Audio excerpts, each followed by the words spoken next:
Hi everybody, welcome back to 30 Days Until Done. I'm John Branningham. We're working on public art and current art right now. And one of the most interesting things that's happened in art has been the rise of artists like the artist Banksy. And Banksy is somebody who does public art, and he's or she, we're not sure, rails against the idea of consumerism in art, right? And now Banksy has become very famous and will often put paintings and graffiti in places where he or she wants to highlight what's going on, wants to bring attention to it. Sometimes gives art because you just know that art is going to be sold for a lot of money, gives art to people who are going to be able to sell it and can really use it. It's interesting. It's an interesting discussion about the commoditization of art, and of course, Exit Through the Gift Shop is the documentary about this art, and of course, what the title of that movie itself is. You're going to exit through the gift shop in order to buy all these things from these art places.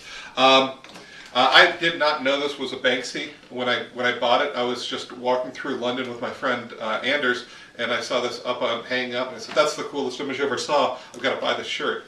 I've got to buy this shirt, and so it's his famous panda with guns, and I didn't know it when I saw it. But again, it's been turned into a commodity, right? And so it's an interesting thing that's happening with him or her. This discussion of what is art and what should art be and who should have access to it, taking it out of the museum so that people don't have to pay for it, and taking it away from collectors and that sort of thing. The art itself is a larger discussion about the way we should treat art.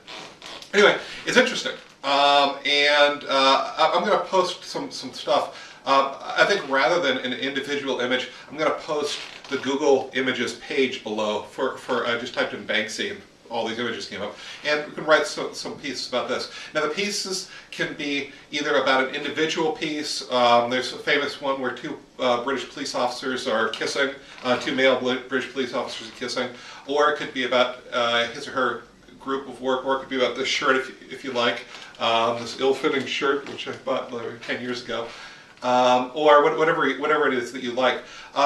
I'm also going to give you a style to follow if you want to. This is kind of it's not difficult, it's a very long style. It's called a villanelle. And a villanelle has 6 line stanzas. There's 6 of these 6 line stanzas. And rather than repeating the last sound as in rhyming, you don't rhyme, you take the last word of each one of the lines and you repeat it in a different order. I'll put the Wikipedia page for how you do this too. And they repeat in an interesting way so that the last line of each stanza has the same word repeated in the next line. And so say if it's bank here, then it's bank here, right? And then it has this interesting swirling thing. And then the last stanza is a 3-line stanza, and you use all those 6 words again. You can either follow the villanelle, the sestina. It's a sestina. You can either follow the sestina or not follow it, do something else, or try the sestina.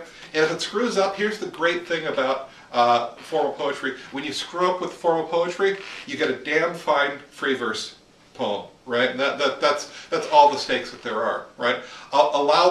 As with all formal poetry, allow the ideas to be drawn out by the poetry. Don't feel as though you are going to, you have to figure out what the entire poem is before you start, which is the way you'd normally start a free verse poem. You just kind of let it kind of flow and pull itself out. You're going to choose 6 words that are going to repeat themselves throughout this poem. They'll repeat themselves 6 times, actually 7 times. And let's make one of those words Banksy. So we've got, Banksy, right? Very often, don't be surprised if this turns into sort of an elegiac poem. That they kind of do that. Okay, so it's the sestina, and it's Banksy, and it's about individual works or the entire body of work. It's about whatever it is you want to try. If you are like my parents and you follow this blog but you've never written a poem before, why don't you try writing a poem this time? I'd love to see that from you, Dad and Mom. Okay, so Banksy. I'll see you tomorrow. 30 days until done.